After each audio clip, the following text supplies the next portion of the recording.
O nosso entrevistado de hoje é o deputado estadual Heitor Ferrer. Heitor Ferrer é um homem do Legislativo, foi vereador de Fortaleza e deputado estadual por vários mandatos. Há 2 anos está distante das tribunas do Legislativo, mas volta agora, efetivado como deputado estadual, para mais os 2 anos desta legislatura. Deputado Heitor, muito obrigado por sua presença. Eu começo perguntando, o senhor estava com saudade da tribuna? O Heitor que está voltando é o mesmo de antes? Ou qual é o novo ânimos do Heitor, deputado estadual? Edson, eu quero primeiramente agradecer a você pela deferência em ter me convidado, e eu sou um admirador seu, você que é um dos ícones do nosso jornalismo, pela seriedade e pela transparência como você trata a notícia. Bom, a pisada vai ser a mesma. Eu vou continuar tendo a mesma essência de quando iniciei a vida legislativa, né? Na Câmara de Vereadores foram 4 mandatos e na Assembleia Legislativa estou indo para o 6º mandato, que me torna um homem muito realizado no que diz respeito ao reconhecimento popular de estar sempre voltando. Tivemos, como você disse, esse ato de 2 anos, né? Mas eu digo muito quando me encontro com as pessoas, digo, olha, o jogo se define no segundo tempo, né? Então, os primeiros 45 minutos eu não estava atuando, estava no banco, efetivado agora com a eleição do Oscar à Prefeitura de Sobral, assumo definitivamente esses 2 anos finais. Prometo à sociedade cearense atuar da mesma maneira, sempre com muito equilíbrio, com muita responsabilidade, sabendo da consequência do que a gente fala, porque alguém comum, que não seja representante popular, ele pode ir numa mercearia, num bar, falar alguma coisa e aquilo o vento leva. Quando o parlamentar, né, e nós somos 46 homens e mulheres, dentre 9 milhões e meio de cearenses, portanto é uma nobreza muito grande, é uma deferência muito especial quando você forma um parlamento que tira da sociedade e coloca na Casa Legislativa 46 representantes. Então, dentro dessa nobreza, que eu considero uma coisa muito nobre, eu vou continuar com a mesma pisada. De início, digo que sou oposição ao governo, vou fazer oposição, porque quando a gente está nas ruas, a gente diz que vai fazer a representação popular, ou seja, vai representar o povo. E quando chega na Assembleia, vem aquela história de base aliada ou oposição. A base aliada, muitas vezes apaixonada, Edson, não vê defeito. E a bancada de oposição, às vezes odienta, vê defeito em tudo. A sabedoria diz o seguinte: no meio está a virtude. Então, sem paixão e sem ódio, eu vou exercer, se Deus quiser, esses 2 anos de mandato, honrando o meu mandato e honrando o povo do Ceará. Deputado Heitor Ferrer, que legislativo o senhor espera depois desses 2 anos de ausência, levando-se em consideração que, quando o senhor deixou a Assembleia era governista e hoje continua sendo governista. O senhor diz que vai fazer, como já fazia, oposição ao governo. Que extensão de eco o senhor espera alcançar com essa sua posição de oposicionista? Edson, eu tenho uma emenda à Constituição, mas nunca logrei êxito, que, resumidamente, diz o seguinte: o parlamentar que foi às ruas dizendo-se representante popular, ele não poderia estar deputado e secretário de governo. Eu acho isso um desvirtuamento da função do legislador.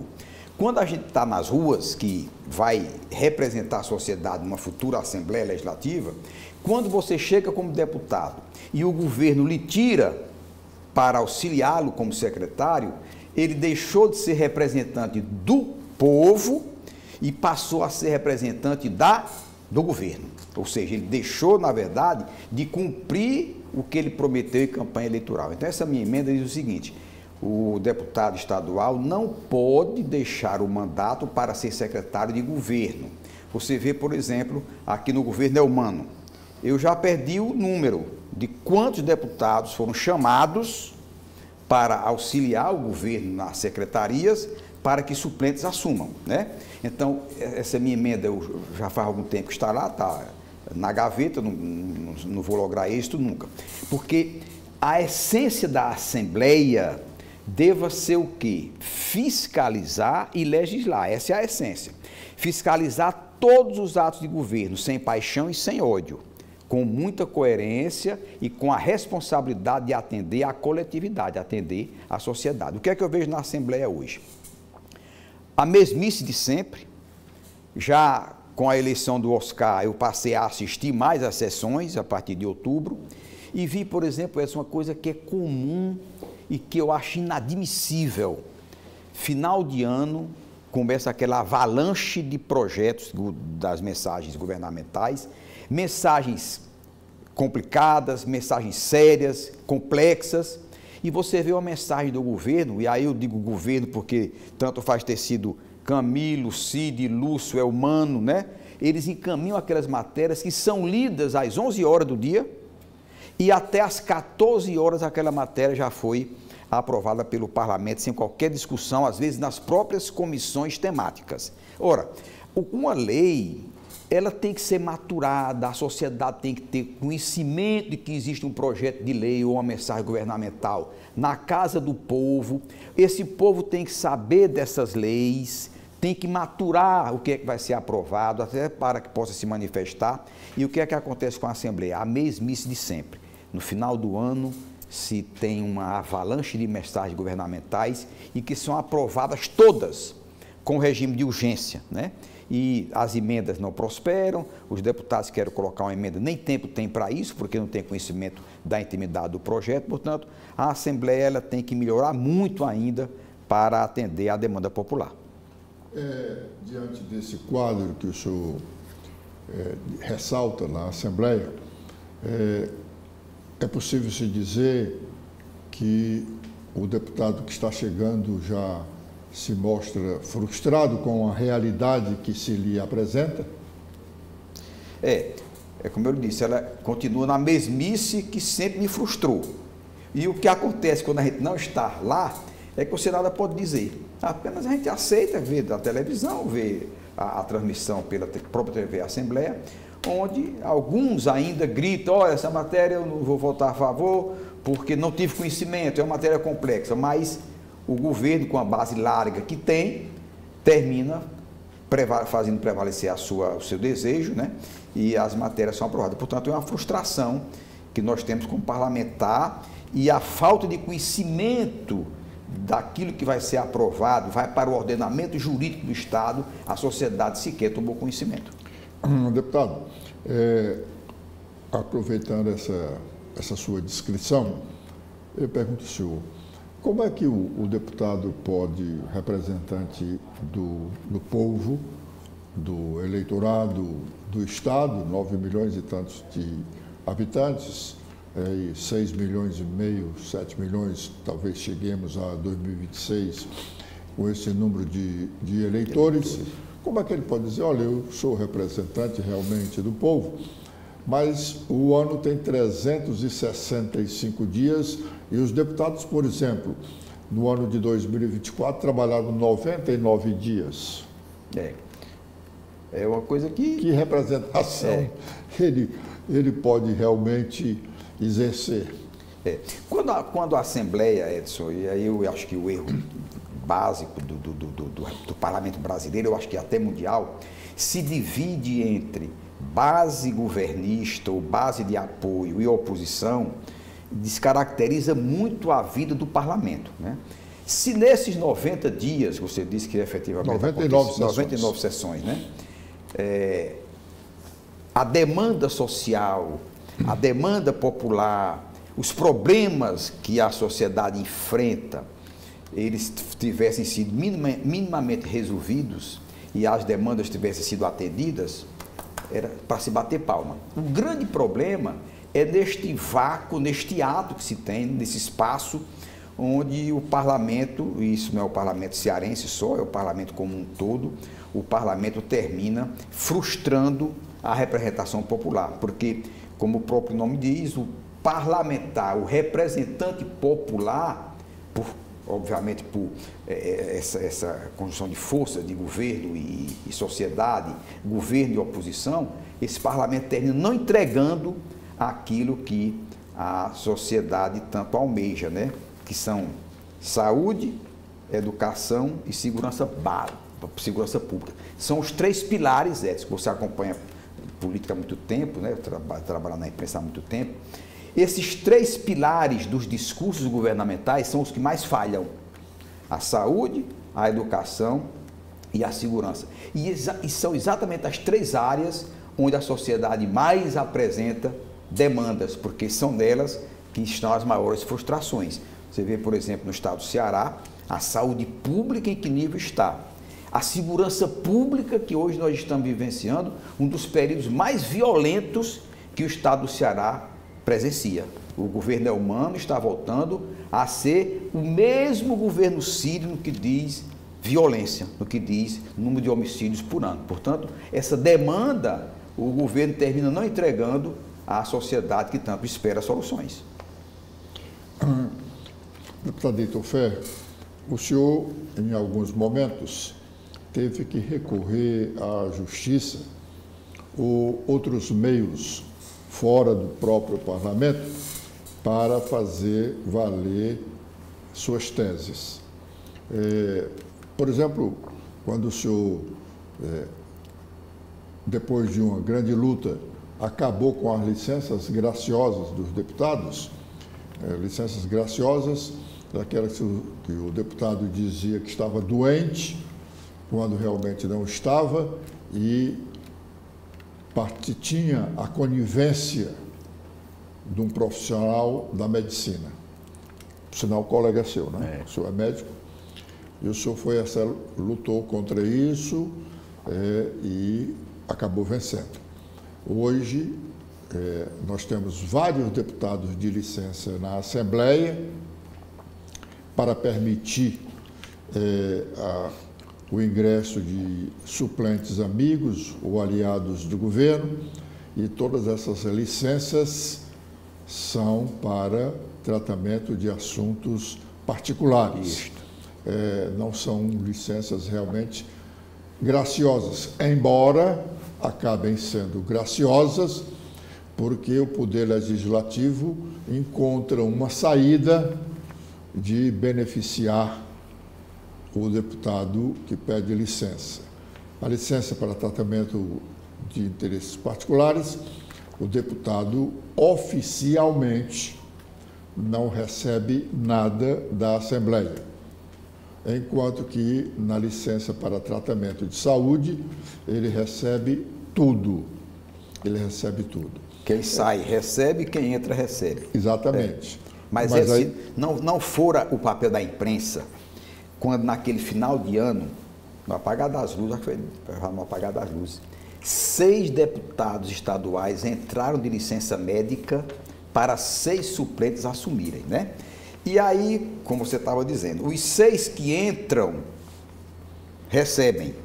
E os 6 que estavam doentes, né? Que hoje você fez a referência que não tem uma licença mais para tratamento de saúde, também recebeu a mesma coisa. Bom, quando a imprensa divulgou isso, eu então fui para o Conselho Regional de Medicina e fiz a denúncia formal sem olhar quem eram os colegas, porque ali está também em jogo a credibilidade da classe médica, né? Um atestado, você pegar um atestado de enxaqueca, de fibromialgia, de 120 dias, eu digo, olha, vá para o INSS com qualquer um desses diagnósticos, que o médico não lhe dá 7 dias de fibromialgia é mais complexo, né? Uma patologia mais complexa, mas uma enxaqueca, uma gastrite, uma úlcera, isso em canto nenhum do mundo você tem 120 dias de licença. 120 dias de licença, Edson, é para doença terminal, né? Cânceres, derrames cerebrais, AVCs e tal. Então eu consegui, graças a Deus e à imprensa, colocar no regimento da Assembleia que a partir daquele dia, e aí foi um escândalo, aquela matéria que os jornais trouxeram, dando o seguinte aspecto: para que o deputado tire licença para tratamento de saúde, ele terá que ter o atestado dele validado por 3 médicos da própria Assembleia. Porque eu queria que fosse a perícia médica do IPEC, naquela época, né? Mas os deputados ponderaram, disseram que era interferência de um poder sobre outro, o IPEC era do Executivo. No IPM, na Prefeitura, na Câmara de Vereadores, Edson, eu consegui botar o próprio IPM como legitimador ou não de uma licença de vereador.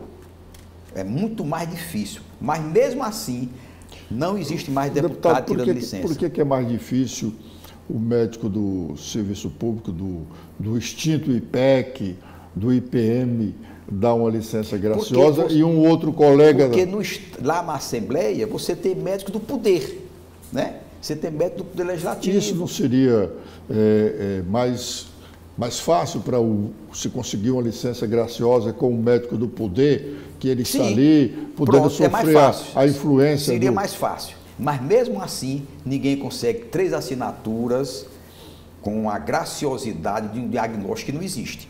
Então, a verdade é que na prática, nem na Câmara de Vereadores, vereador tira licença mais para tratamento de saúde, porque lá eu apresentei essa proposta e foi aprovada, e nem na Assembleia Legislativa, porque nenhum dos 3 médicos assinam aquilo que seria gracioso. Um pode até assinar a pedido, né, achando que aquela doença possa dar 120 dias, que eu não acredito que doença nenhuma dê 120 dias, a não ser doença terminal.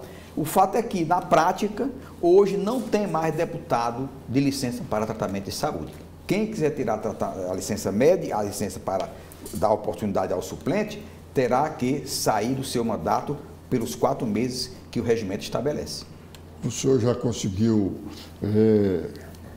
ser aceito pelos seus colegas médicos depois desse movimento? Porque naquele momento foi eu lembro que o senhor sofreu muitas restrições de colegas, né? Inclusive um que era muito meu amigo, eu não fui ver o atestado de quem era, Edson, porque se você vai olhar quem está ali, você termina tendo certo receio ou constrangimento, né?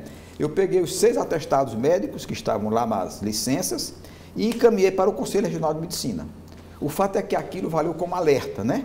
As pessoas têm que ter muito cuidado em dar um atestado médico dessa forma, porque o próprio deputado, como eu ouvi de alguns, dizia que tinha comprado o atestado médico, né?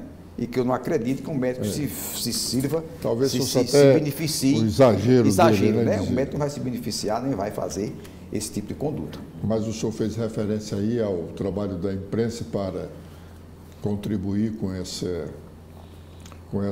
sua posição de acabar com os atestados graciosos para licenças médicas, mas também nós jornalistas, na época, tivemos um outro momento também muito interessante, que foi acabar com as sessões extraordinárias que eram remuneradas.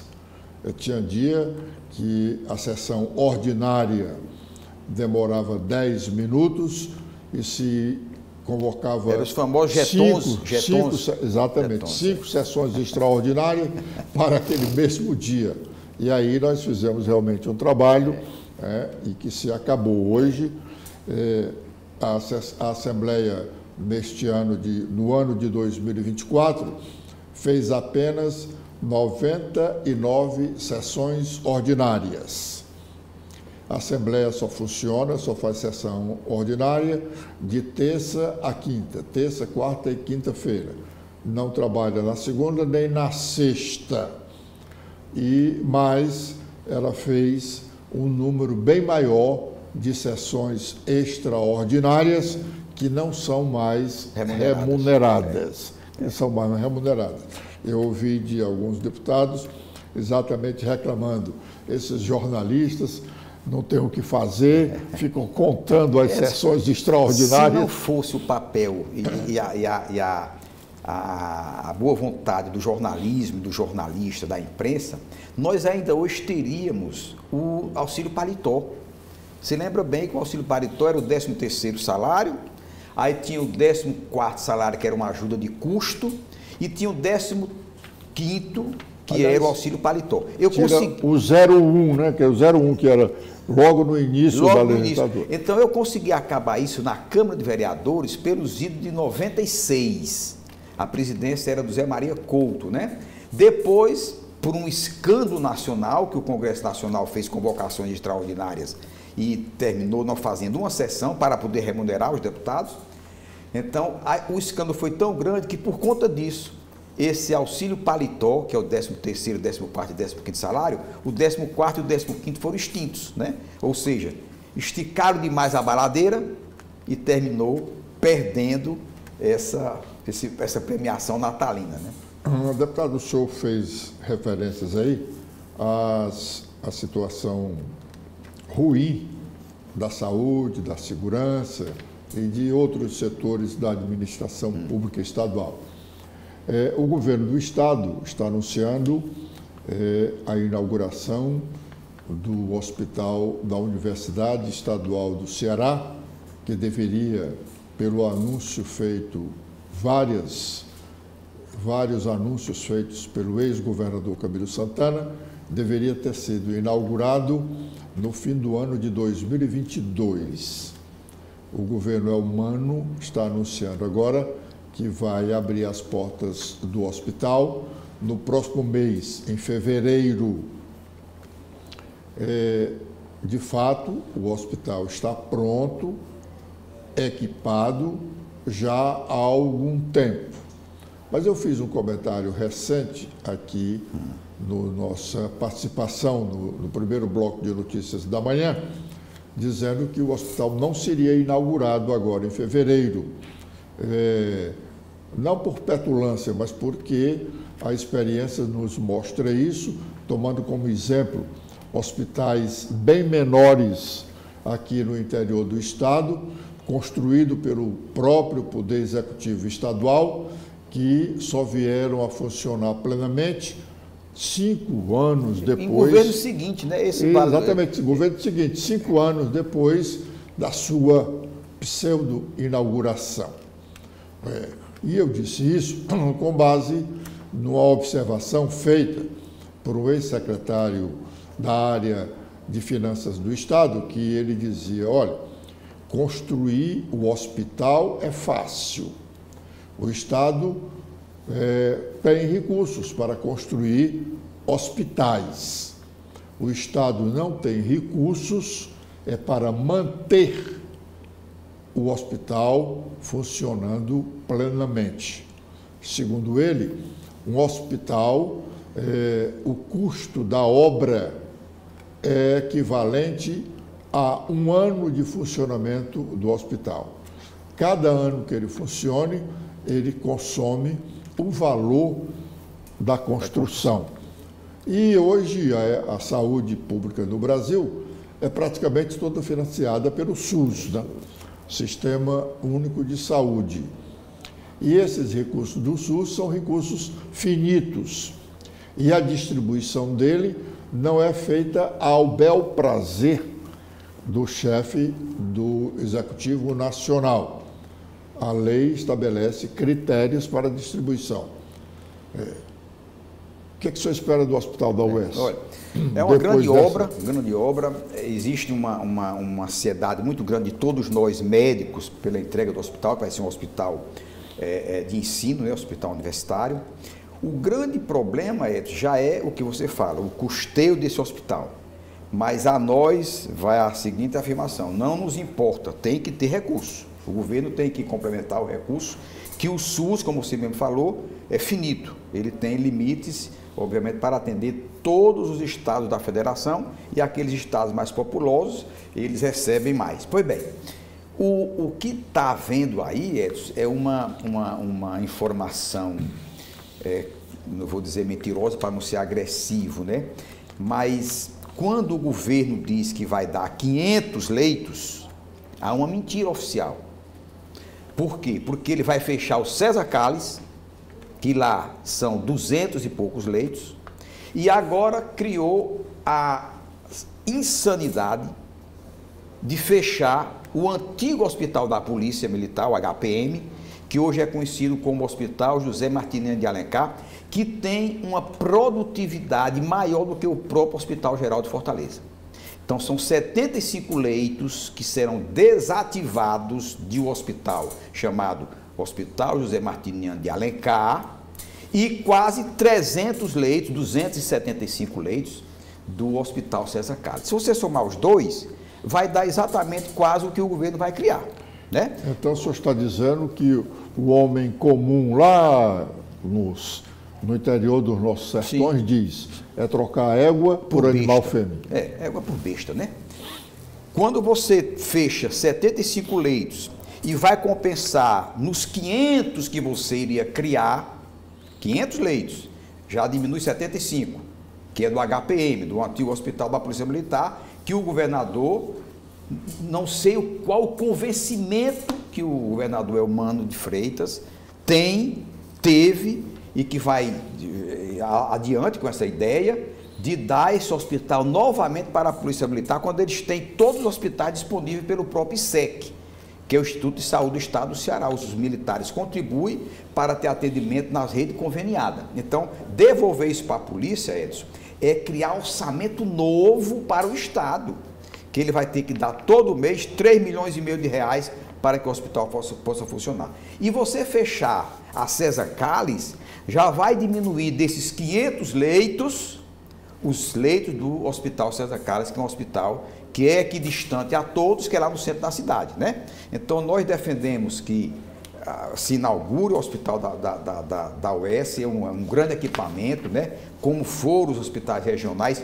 É inconcebível o estado do Ceará hoje ter os hospitais regionais, mas você fecha leitos, então você não pode dizer que criou 500 leitos. Você criou 500, menos 200 e menos 75. Então, criou a metade dos leitos. Deputado, o senhor falou aí no Hospital da Polícia, dizendo, sim, que os policiais têm todos os hospitais disponíveis. Mas, na verdade, uma boa parte da polícia reclama a necessidade de um hospital próprio. E eles justificam que não tem sentido estar um policial hospitalizado no mesmo ambiente que está um marginal. Falta segurança para eles, para esses policiais. Mais recentemente, o ex-deputado, também médico, Mário Mamed, fez um artigo criticando esta iniciativa do governo de devolver esse hospital, que hoje tem o nome de José Martiniano de Alencar, para a Polícia Militar, porque o ex-deputado Mário Mamed disse que o governador não sabe, não conhece o SUS, como é feito a distribuição dos recursos. Isto.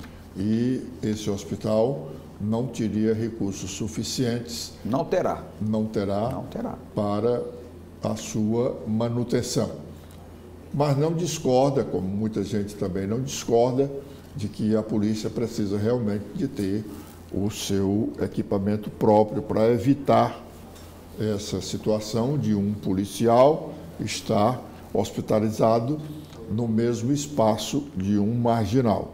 Agora, para contemplar esse desejo da Polícia Militar, que eu acho mais do que nobre, e o Estado tem que contemplar, ele tem que equipar um hospital, Edson, nos moldes como está aquele, sem ser do SUS.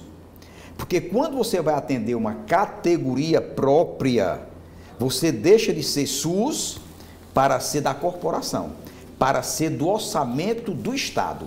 Lá, tudo que nós temos hoje é SUS.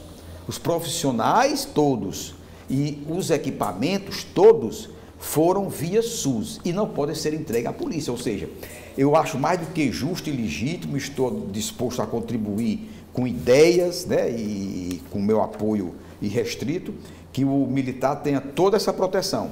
Mas devolver sem dar a devida cobertura, como existia antes, de um hospital quase um elefante branco, onde as outras necessidades eram contempladas dentro do próprio JF ou dentro da rede conveniada, esse hospital não vai contemplar aquilo que os militares querem. E em pesquisa feita, a maioria não quer a devolução desse hospital, onde ele possa ser atendido só lá. Você pegar, por exemplo, um policial lá no ICO. Lá no ICO, o ISEC cobre clínicas. Lá em Juazeiro, o ISEC cobre clínicas. Ele é atendido automaticamente por essas clínicas que são conveniadas com o ISEC. Ele vai ter que vir para Fortaleza, para o hospital militar, esse hospital sem dar a eles a segurança que o próprio sistema do Estado hoje tem, que é exemplar. Então, eu acho que o Elmano está mal assessorado e ele terá que aprofundar mais, maturar mais essa vontade que tem de devolver esse hospital para a Polícia Militar. Deputado Heitor Ferre, o senhor também fez referência à situação de insegurança que os cearenses experimentamos. Aliás, esse discurso de insegurança tem sido insistentemente feito pelos parlamentares que são ex-policiais ou policiais ainda licenciados ou em fase de aposentadoria.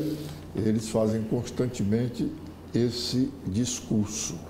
O que diferencia a sua visão de segurança da desses outros parlamentares? O termo, a gente tem que fazer uma distinção muito grande nessa linha divisória de segurança pública e combate à violência, ou insegurança pública e violência, Edson. A segurança pública, ela está estabelecida com as políticas públicas que os municípios e o Estado e a própria União possam dar. Por exemplo, segurança pública em saúde. O que é isso, segurança pública em saúde? É o poder público atender a sua população na saúde pública. Então, ela dá uma segurança pública. Segurança pública em educação é o município, que a educação básica é municipal, constitucionalmente, é o município dar à sociedade a segurança pública, oriunda do poder público, em educação. Segurança pública em moradia é o município, estatisticamente, ter todos os seus filhos ali catalogados, saber quem tem segurança pública e moradia. Que o poder público garanta, como também é constitucional hoje, direito básico, a moradia a essas famílias. Então, essa segurança pública acontecendo, você naturalmente quebra a cadeia de violência. Quando você tem segurança pública de emprego, que você cataloga naquela sua cidade as pessoas que não têm ganhos para sustento, falar com a iniciativa privada, que o poder público não pode tudo, com a iniciativa privada, para que possa empregar essas pessoas, criar mecanismos para estimular a iniciativa privada, para absorver esse mercado de trabalho, você cria a segurança pública do emprego para evitar a violência do desemprego. Enquanto nós não tratarmos essa segurança pública de moradia, saúde, educação, emprego, assistência social, cultura, Edson, nós não vamos deixar de alimentar esse estado de violência em que o país inteiro vive mergulhado. Nós temos, por exemplo, no Brasil, 55 mil mortes por ano. Isso é um índice de guerra, né? Aliás, supera as mortes que nós temos nas guerras que enfrentamos hoje. Então, essa política de segurança pública é o único caminho que eu acho que nós poderíamos implantar para evitar o desaguar na violência. Depois que se instala a violência, aí você tem que chamar a polícia. A polícia é a dipirona de um corpo que padece, o corpo social, porque não foi dado a esse corpo as condições de ele se desenvolver saudavelmente. Aí chama-se a polícia. E tem um ditado popular que diz assim: quando se chama a polícia, é porque tudo ou mais falhou. Todas as políticas obrigatórias dos municípios, do Estado e da União, todas elas falharam. E aí a sociedade ela vai conviver com uma violência, por quê? Porque o cidadão ele não tem o emprego, ele não tem a moradia, ele não tem a educação, ele não tem assistência social, e depois de instalada a violência com o chamamento da polícia, aí você vai ver essa série de eventos que nós presenciamos no Estado brasileiro como um todo, que eu digo sempre que a fórmula é esta: pobreza com frustrações que se deságua no uso da droga e que redunda na violência. É uma equação que nasce dessa desassistência do Estado brasileiro como um todo, compreendendo municípios, estados e a própria União. Deputado Tofé, o senhor acredita no discurso que foi feito, que tem sido feito ultimamente, e ele foi muito batido aqui na última campanha municipal, de que a relação do governo municipal, a relação político-partidária, então a relação social, a relação administrativa, essa é indispensável, não necessita de vinculação partidária. Mas essa vinculação partidária de prefeito, governador e presidente da República, será ela realmente muito boa para o Estado, como se disse ao longo dos últimos meses? Edson, eu sou um crítico de perpetuação de poder. A sociedade, se fosse mais perspicaz e mais maldosamente inteligente, ela alternaria o poder a no máximo 8 anos. O senhor é a favor da reeleição? A reeleição, sim. A não ser que você mude lá em cima o número de anos do próprio Poder Executivo para ter apenas um mandato, né? A reeleição, muitas vezes, é a estrada da corrupção, a reeleição, porque muitos governantes, pensando já no processo de reeleição, ele, para ter o segundo mandato, às vezes, ele vende a alma ao próprio Satanás. Então, a sociedade poderia dar a um governante, digamos, no processo que nós estamos de reeleição, 4 anos, fez um bom governo, mais 4, tá bom. Bota agora uma outra linha política, até uma outra linha ideológica, né? Para dar aquela outra linha ideológica, para que ele possa engolir o discurso dele, para que ele possa pôr em prática o que vinha criticando o governo anterior, né? Então você tem lá 8 anos de partido A, passou esses 8 anos, dá para o partido B. O partido B, pelas críticas que fez, ele tem um compromisso moral de fazer melhor do que o que estava, justamente porque fazia as críticas no sentido de solucionar problemas. Passou 4 anos partido B, passou mais 4 partido B, volta para o partido A ou dá um partido C, para que esses partidos possam ter uma competitividade, eles possam competir para quem melhor entrega à sociedade aquilo que é prometido em campanhas eleitorais. Essa história de que governo 4 vezes mais forte, é 3 vezes mais forte, 4 vezes, né?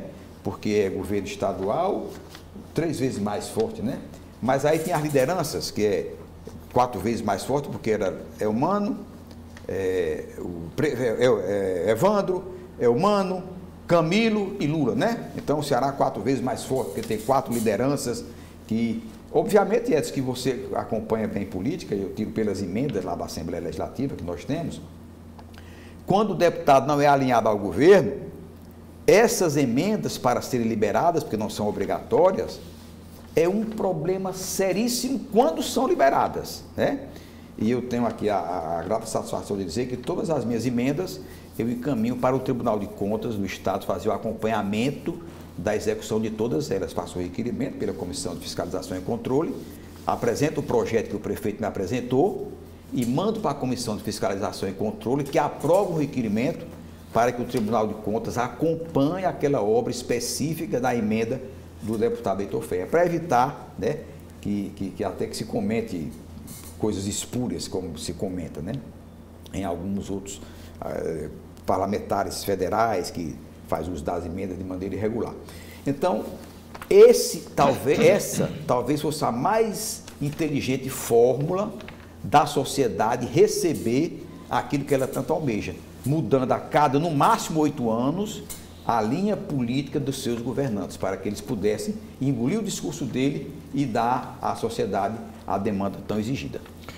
Deputado doutor Ferro, o senhor fez referência a essa história da corrupção e aí enveredou para essa história das emendas parlamentares. Pergunto ao senhor, qual é o tamanho da frustração de quem está nesse jogo e é nocauteado pelos os outros integrantes do jogo, no caso dessas emendas parlamentares, que hoje é o comentário do dia no mundo político administrativo. Até a Justiça teve que intervir para conter um pouco essa corrupção na distribuição das emendas parlamentares dos deputados federais e senadores. A propósito, temos até cearenses envolvidos e a última matéria da revista Piauí traz um trabalho sobre essa história de corrupção com as emendas e faz até uma analogia com os anões do orçamento lá atrás, quando aquele baiano, para justificar o seu enriquecimento ilícito, João ganhava toda semana na loteria. Comprava os bilhetes premiados, né? Então, naquela época, eram os anões do orçamento. E a matéria da Piauí diz os anais das emendas parlamentares. Todo mundo sabe que ele quis se referir aos anões dos orçamentos. Como é que é estar nesse meio? Olha, Edson, tem sentido de 200 bilhões que sobram para o Poder Executivo fazer obras para que ele execute seu orçamento próprio, porque os outros bilhões é para a educação, porque é verba constitucionalmente estabelecida, né? Dinheiro carimbado, educação, saúde e tal. Transferência para estados, de 200 bilhões da União que o governo tem para cumprir suas promessas de campanha, 59 bi vai para o Congresso Nacional. Quase 60 bilhões para deputados distribuírem. E o que é pior, quando se fala que o Dino está desequilibrando os poderes porque impediu a liberação de emendas tais e tais, porque a Justiça, no caso o Supremo Tribunal Federal, na pessoa de um dos seus ministros, está querendo saber quem encaminhou e para onde encaminhou. Como é que você estabelece com dinheiro público a não autoria de quem autoriza uma liberação de verbas? Isso não existe, né? Eu acho que o Congresso Nacional, hoje, com a força que tem o Congresso Nacional, tanto política como financeiramente, hoje o presidente da República governa muito pouco. Porque você veja que matéria do governo, que o governo teria interesse em aprovar na Câmara Federal e no Senado, o governo sequer tem coragem de mandar porque sabe que não aprova. E quando o governo é obrigado a dar ao parlamento, quantos por cento é? De 200, digamos que fosse 50 bi, era 25%, né?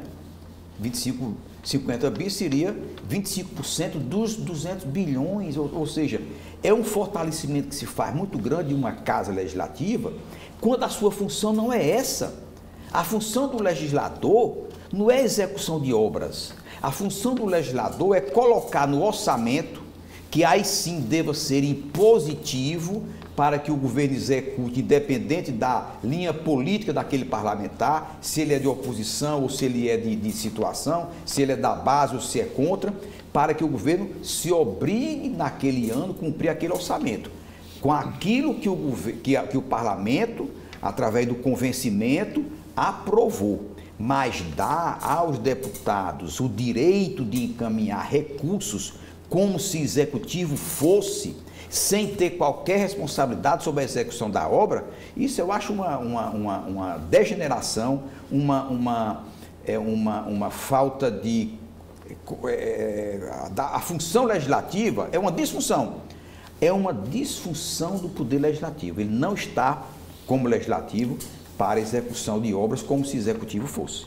Mas me parece que talvez essa não seja o centro dessa corrupção, o fato de o legislativo estar querer distribuir esses recursos, mas mais a falta de ser um cidadão pleno. Primeiro você de ser homem, né? Hoje não pode dizer não, porque senão pode, né, dizer por que não a mulher, mas de ser cidadão pleno. Não existe mais o cidadão pleno, né?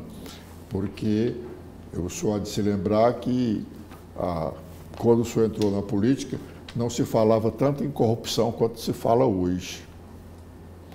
Hoje você tem aqui, no estado do Ceará, deputado federal que no segundo mandato já é rico. E aí é quando diz a revista Piauí, que o deputado vai distribuir a emenda e cobra 15% de comissão da emenda. É um absurdo. E mais, não é só isso, ele tem uma construtora preposta para fazer a obra com o dinheiro daquela emenda. Quer dizer, ele ganha uns 15% direto, ganha não, rouba, e ainda vai ter uma empresa construtora que, se não é dele, é de parente. Na outra ponta está o eleitor que diz assim, o parlamentar faz isso para juntar dinheiro para o mandato, para uma possibilidade de retorno ao mandato. Aí na outra ponta está a matéria-prima crucial que não poderia se vender, porque não é mercadoria, que se chama eleitor. O eleitor venal, ele é um dos responsáveis como elo dessa corrente de corrupção. Porque o que é que leva um eleitor do interior a votar em alguém que ele nunca viu, apenas pelo vil metal que ele vai receber? Ou ele recebe, ou o líder dele recebe, né? Então você tem a composição, muitas vezes, de casas legislativas, do Congresso Nacional, de assembleias legislativas, de parlamentares que não tinham uma prestação de serviço efetiva e que chegam no parlamento com a compra do mandato, né? E quem viabilizou essa compra? O eleitor. Então, o eleitor, ele, quando fizer um juízo de consciência, ele tem que saber que ele alimenta essa corrupção, porque foi ele que, ser humano, o eleitor e a eleitora, ele, ser humano, se deixou se transformar em 1 quilo de arroz, em 1 quilo de feijão, em 1 quilo de farinha, quando ele vendeu o voto para compor uma casa legislativa. Tanto como Câmara de Vereadores, como Assembleias Legislativas, como Congresso Nacional. Então, o eleitor ele tem que saber muito, ele tem que ter essa consciência. Olha, eu combato a corrupção, mas você foi elo dessa corrente da corrupção quando você vendeu o seu voto. Quando você deu o seu voto sem saber a quem você estava dando no caráter desse candidato, apenas porque ele comprou a sua consciência. E não se compra consciência com dinheiro limpo. Não se compra consciência com dinheiro do seu patrimônio. Se compra consciência com dinheiro sujo, oriundo de corrupção, que foi retirado do seu posto de saúde, da sua escola de tempo integral, da estrada, que era para ser uma estrada segura e que a corrupção tirou 15%, e aquela estrada matou dezenas, centenas, milhares de famílias, né? O Dom Edmilson Cruz, uma vez lá na Assembleia dessa, ele disse assim, que a corrupção mata nas estradas. Você vê uma estrada quando ela é mal feita, porque era 100 milhões a estrada, e aí o público e o privado também não queiram colocar culpa apenas no que tem mandato popular, porque o privado, o empresário, a construtora que você falou, ela não é parlamentar, ela não é deputada, ela não é vereador, ela não é senador, é uma empresa dirigida por particulares, por gente que não é da política, mas se beneficia de dinheiro público, né? Então essa consciência o eleitor tem que fazer muito. Eu combato a corrupção, pois combata a sua conduta na hora de você votar. Não venda o seu voto, porque você está se transformando em mercadoria e você muitas vezes está levando a sua representação a um corrupto na vida pública. Deputado, correta a sua avaliação. Muita gente pensa assim, o eleitor é o único responsável pela eleição dos mandatários, tanto no executivo quanto no legislativo. Mas não é para justificar, mas apenas para argumentar. Como se exigir essa avaliação, esse comportamento de a pessoa que está lá precisando de um punhado de feijão, um punhado de farinha, um punhado de arroz, porque ele não tem a alimentação, ele está faminto. Como se culpar tanto a essa pessoa e se esquecer que o Ministério Público, os tribunais de contas, os deputados, os vereadores, os deputados e os senadores que recebem bem, eu não estou dizendo que recebem muito bem, estou dizendo que recebem bem, para fazer a fiscalização, se omitem, fazem, né? Se vendem. Se vendem. Como o deputado, o estadual, o federal, o senador, o vereador, vendem o seu voto ao governo, porque o governo vai lhe dar 5 cargos comissionados para ele destinar a seus familiares ou a familiares de amigos. Esses merecem a condenação maior.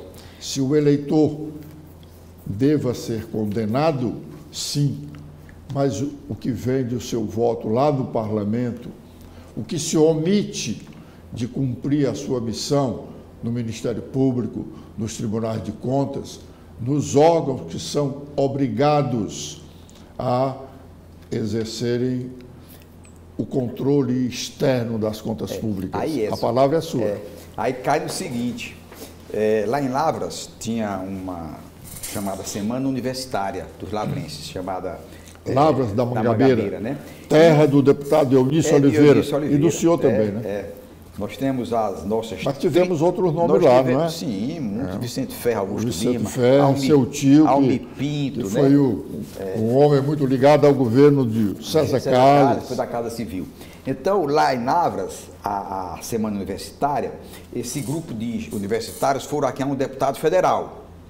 Chegaram lá no escritório dele, ele então os recebeu e ele disse: deputado, nós somos lavrenses e nós viemos aqui porque nós temos uma semana universitária e a gente precisa de um patrocínio. Como o senhor é representante lá de Lavras? Ele disse: não, alto lá.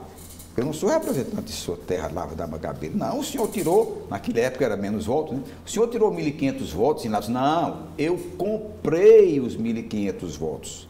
Eu não sou representante de Lavras. Procura o vereador Chico Mimanel, que foi a eles que eu comprei a mercadoria. Ou seja, quando essa cadeia sobe, aquele que comprou o mandato, que iria representar o representado lá do sertão, das capitais, ele diz: eu comprei o mandato, portanto não devo satisfação. Mas ele é tão ou mais criminoso do que o eleitor. Muito mais, porque a função de representação nos jamais permitiria isto, né?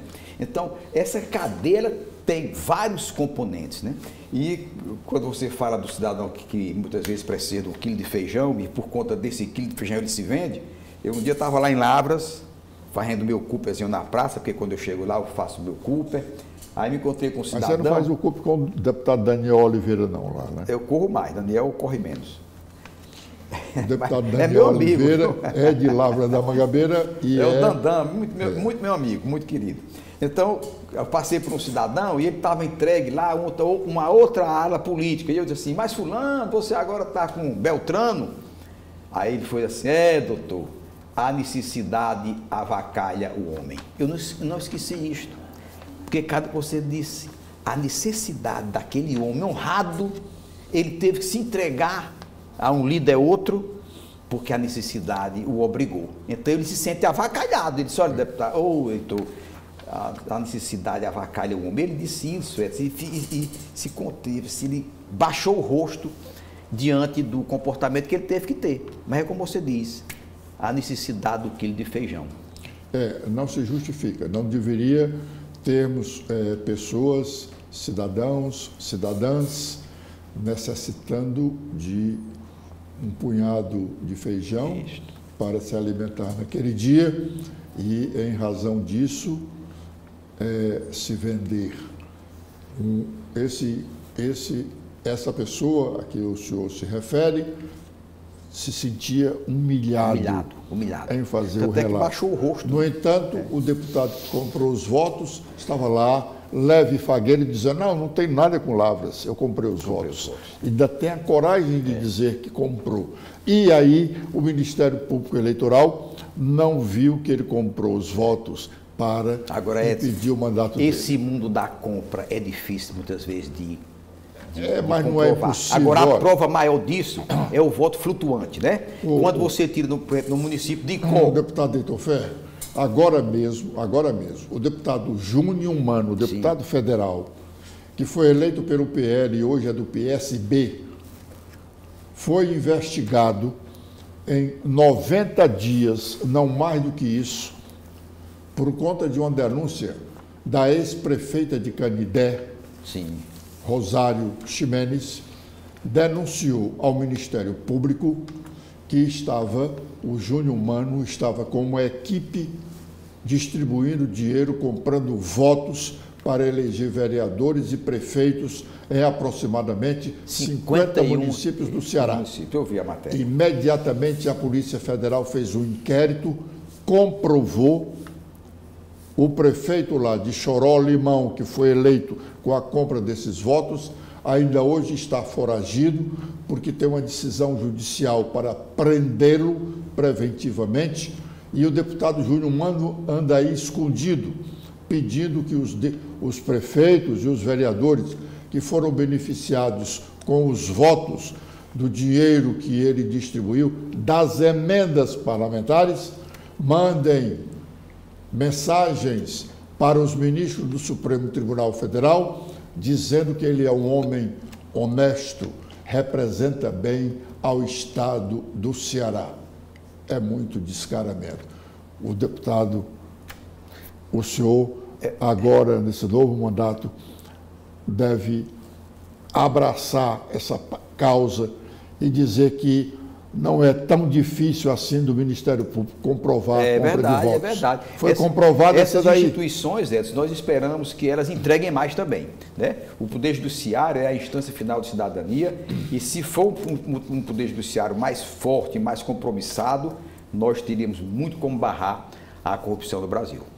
Deputado Heitor Ferre, muito obrigado pela sua entrevista. Muito obrigado. Sucesso obrigado nessa empreitada que o senhor continuará. E estamos aqui na TV da Transparência à sua disposição para qualquer interesse do seu mandato, que evidentemente é de interesse da população cearense. Obrigado, Edson. Obrigado.